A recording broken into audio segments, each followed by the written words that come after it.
I got a great question the other day asking if there is a minimum effective dose for working out, particularly with like micro workouts. For example, if you can do 60 push ups, is there any benefit at all to doing just 5? And it's such a great question because it calls out one of the most destructive, insidious myths in our fitness culture that we all just love to believe. That is, that your workout will be effective if you can do a certain amount of work. And it's a myth that held me back for many years, and I see it holding a lot of other people back. And it especially influenced me when I was in college on the biking team. And I thought, if I can do a workout for at least an hour, then it's going to be effective. And different people use different metrics too. Once they do a certain number of reps, once they break a sweat, once they, whatever quantification they're using to say, I've now done enough work, the workout is now effective. But the real damage from this myth is that it hurts you in two specific ways.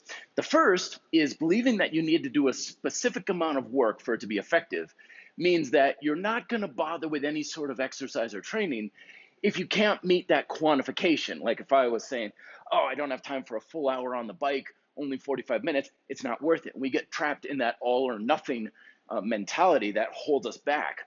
And the other way it hurts you is because if you think, well, once I've met that qualification, then my workout's going to be effective, even if what you actually needed to do to make it effective never actually happened.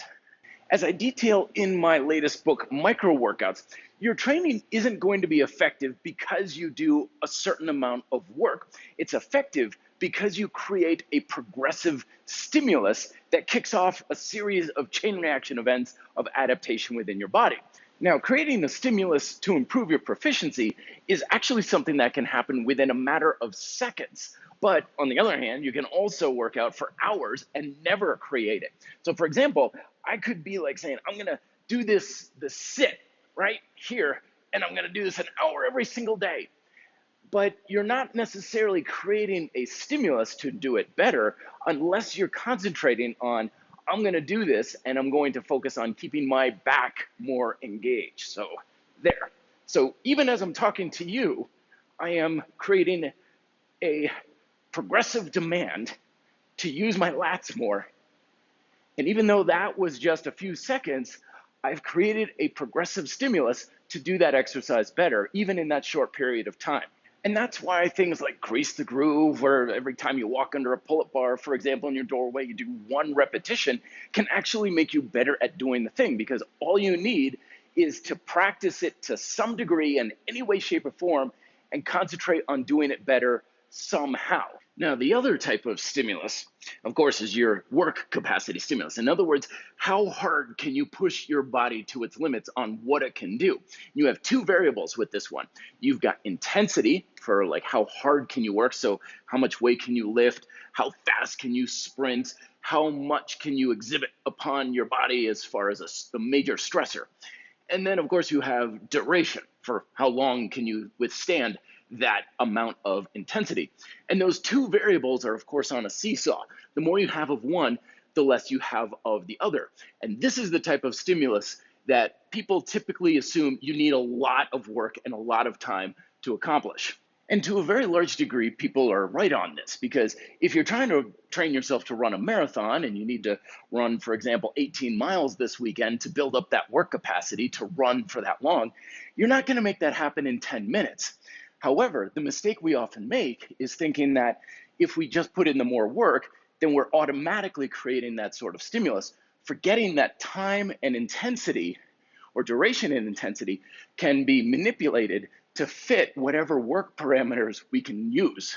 A good example of this is my 60-second push-up challenge, where we do reps for 15 seconds, then hold for 15, and then we do reps for 10, and hold for 10, and reps for 5, and we hold for 5.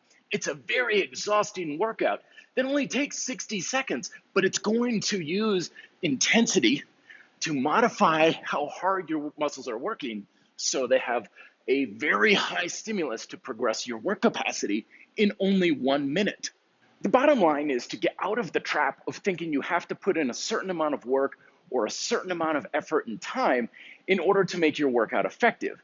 What will make your workout effective is if you're progressively trying to push the work capacity of whatever you're trying to improve, your muscles, your cardiovascular capacity, or just your ability to maintain a skill under fatigue, or your proficiency in how well you can do something.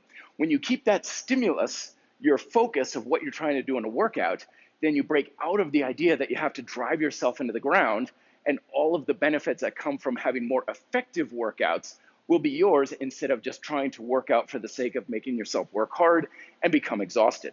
I know it may be a little bit in the weeds here. Let me know if you have questions down below. Again, you can check out more on how to make very short and efficient workouts supremely effective in my new book, Micro Workouts. The link is down below for that as well. Thank you very much for watching. Be fit and live free.